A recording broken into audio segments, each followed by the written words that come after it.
లోకంలో ఎవ్వరైనా సరే పార్వతీదేవి దగ్గరికి వెళ్ళినప్పుడు కేవలం కుమారుడిగా మాత్రమే నిలబడాలి.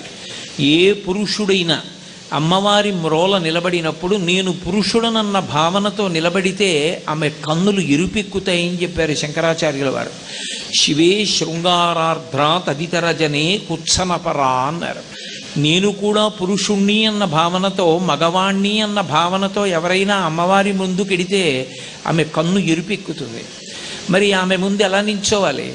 అమ్మా నేను నీ కుమారుడనన్న భావనతో మాత్రమే నించోవలసి ఉంటుంది.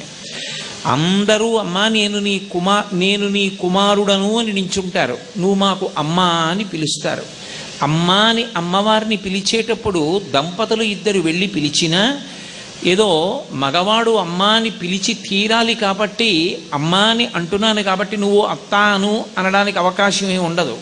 భార్య కానీ భర్త కానీ ఇద్దరూ అమ్మవారి మ్రోల నిలబడినప్పుడు అమ్మా అనే పిలవాలి ఇద్దరూ కూడా.